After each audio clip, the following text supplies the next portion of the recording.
இந்த வீடியோவை கொஞ்சம் பாருங்களேன். முதலமைச்சர் ஆவாரா மாட்டாரா என்பதுதான் அனைவருக்கும் இருக்கக்கூடிய பிரதான கேள்வியாக இருக்கின்றது. ஆளுநர் மாளிகை வெளியிட்ட அறிக்கை என்பது மீண்டும் இந்த சந்தேகத்தை அதிகப்படுத்தியிருக்கிறது என்றே கூறலாம். இவர் தூய சக்தியா இல்ல தீய சக்தியா? சிஎம் ஆவாரா மாட்டாரா? எல்லாத்தையும் ஃபுல்லா பார்த்துடலாம் வாங்க.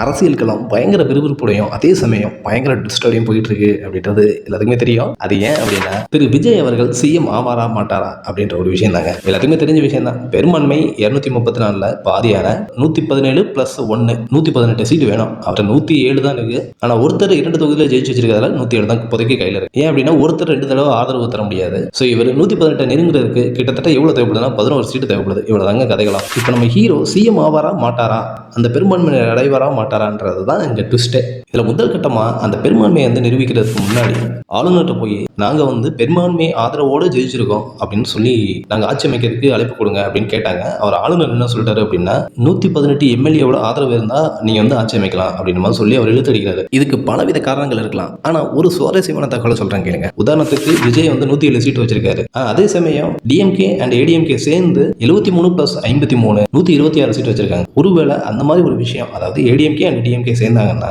அவங்களுக்கும் ஆட்சி அமைக்கிறதுக்கு வாய்ப்பளிக்கலாம். இந்த மாதிரி பல விதமான விஷயங்கள் இருக்கு. ஸோ அந்த மேஜிக் நம்பர் 118 வர்றதுக்காக டிவிகே கட்சியில இருந்து என்ன பண்றாங்க அப்படின்னா, காங்கிரஸ் ஆதரவு பிளஸ் விசிக்கு சிபிஐ அண்ட் சிபிஐஎம் அதாவது கம்யூனிஸ்ட் இவர்களோட ஆதரவை கேட்கறாங்க. தற்போதைக்கு காங்கிரஸ் கட்சி அவங்களோட ஆதரவை கொடுத்துச்சு. கிட்டத்தட்ட காங்கிரஸ் எம்எல்ஏ ஒரு 5 பேர் ஆதரவு கொடுக்கணும்னு சொல்லிட்டாங்க. காங்கிரஸோட தலைவர் தமிழக தலைவர் சோடங்கர் என்ன சொல்லியிருக்காரு அப்படின்னா, நாங்க விஜயோட கூட்டணி வைக்கிறோம், நாங்க டிவிகேவோட கூட்டணி வைக்கிறோம். இந்த கூட்டணியானது பரஸ்பர மரியாதை மற்றும் பொறுப்பு அடிப்படையிலானது அப்படின்னு சொல்லி முடிச்சிட்டாங்க. அதுக்கப்புறம் விசிகே மற்றும் கம்யூனிஸ்ட் யோசிச்சுக்கிட்டு இருக்காங்க. இப்பதாங்க எனக்கு பலவித டவுட் வருது. உதாரணத்துக்கு டிவிகே எப்படி பிரச்சாரம் பண்ணாங்க அப்படின்னா, தீய சக்தி தூய சக்தி அப்படின்றத தான் பிரச்சனை பண்ணாங்க. அதாவது திமுக ஒரு தீய சக்தி அப்படின்னு பிரச்சனை பண்ணாங்க. கரெக்டா? அந்த திமுக கூட இருந்து கை கொடுத்து ஜெயிச்சதுதான் காங்கிரஸ். இப்ப ஜெயிச்சதுக்கு அப்புறம் டிவிகேக்கு ஆதரவு அப்படின்னு கிளைம் பண்ணிட்டாங்க. எனக்கு என்ன டவுட் அப்படின்னதுல, இதுக்கு முன்னால இப்ப உங்க கூட சேர்ந்தவங்க தீய சக்தி கூட இருந்ததால இப்ப அவங்க தீய சக்தியா இல்ல உங்க கூட சேர்ந்ததால தூய சக்தியா? அதுக்கப்புறம் விசிகேவை பார்ப்போம். திரு ஐயா திருமாவளவன் அவர்கள்